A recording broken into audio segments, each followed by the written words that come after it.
The Big Apple, city officials addressing this issue earlier this afternoon. It's our other top story. Mayor Adams warning New Yorkers just how dangerous the heat could be if not properly prepared. This is some serious heat, and New Yorkers must understand it. I want to be clear, these conditions could be deadly and life-threatening if you are not prepared. Officials also saying that they are activating the city's heat emergency plans. Hundreds of cooling centers will be open across the city. They can be found in libraries, adult facilities, and other public venues. Now, despite being urged to use air conditioning, officials want to warn you about overusing them. The city's electric system can be stressed if people set it for a higher level than necessary. All right, let's get a check of the forecast now. Liv, I can't believe it. It's 80 degrees right now.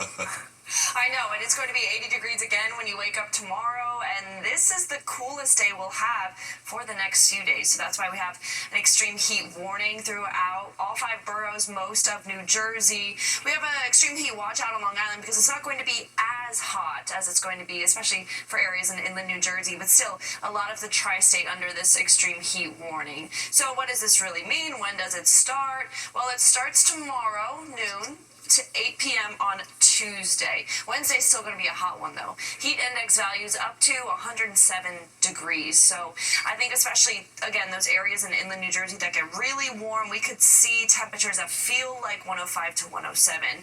Potential for heat-related illnesses, so just take care of yourself over the next few days. Make sure you're hydrated and try to stay inside as much as you can. Today we got up to 86 degrees in New York, same thing out on Long Island. We have 88 for Hartford and Poughkeepsie, but we did get into the 90s for Newark. 92 degrees was the high today. So a little bit above average. Nothing too crazy. Usually we're just about 80, 81 this time of year. Our record was set back in 1953 for 97 degrees, and we'll see if we can break some records over the next few days. Around the Northeast, a lot of hot temperatures overall. A little cooler for Boston, just a high of 80, 85 for Albany, excuse me. But you see Philadelphia got into the 90s, and then you push into the Midwest. We're seeing upper 80s for parts of Ohio. Look at Chicago, 94 today for the high. Dew point temperatures, it's not too bad right now. I mean, mid-60s is when it starts to feel pretty humid out there, but it's not as bad as it's going to be for the next couple of days.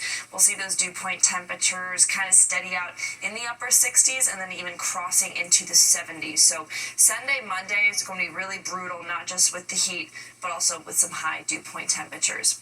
A little bit of a breeze out there, 5 to 15 miles per hour, a little breezier in Newark, but any wind that we get over the next couple of days is going to feel pretty nice. We'll get some wind gusts tomorrow afternoon, 20 to 25 miles per hour at their peak. So not really a headline, but again, at least any breeze that we are going to get is going to feel a little better.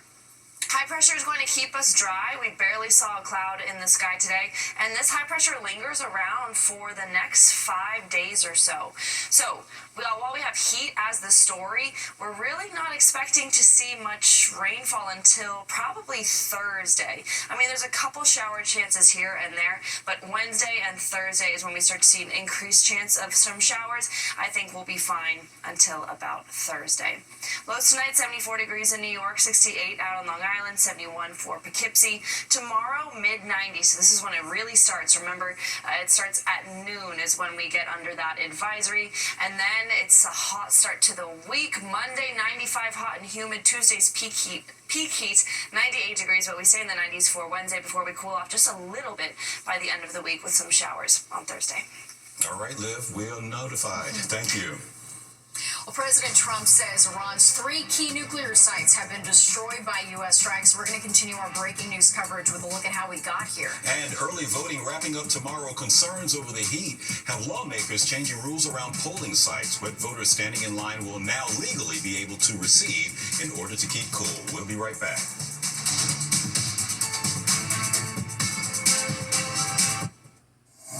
The Democratic primary is just days away, and the top 2 leading candidates for New York City mayor making final pushes ahead of Tuesday's primary election. Former Governor Andrew Cuomo speaking to the press with the mother of Junior Guzman Feliz, who was fatally stabbed and dragged out of a bodega back in 2018. His focus was on public safety and says if elected, he will hire an additional 5,000 police officers. Cuomo also called out his opponent, Assemblyman Zoran Mamdani, who had previously called for defunding the NYPD.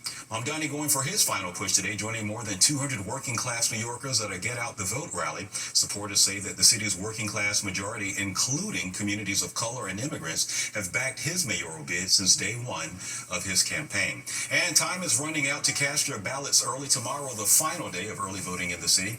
According to the New York City Board of Elections, over 305,000 people have cast ballots, almost 100,000 in Manhattan alone. Officials say that's about a 50% increase over this time in 2021. Go to vote.nyc to find your polling site. Governor Hochul encouraging New Yorkers to participate in their civil duty by signing a new bill that allows voters at polling sites to receive water. The legislation means no criminal penalties against those who provide items of small value to voters at polling sites, including food and water. The governor says this is important with much of the state experiencing extreme heat this week. The United States hits 3 sites in Iran, inserting itself into Israel's war, destroying Iranian nuclear sites. Our breaking news coverage continues next. Stay with us. We'll be right back.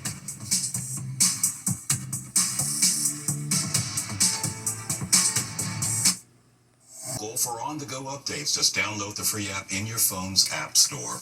Well, breaking news coverage continues next with a report live from Tel Aviv. Stay with us.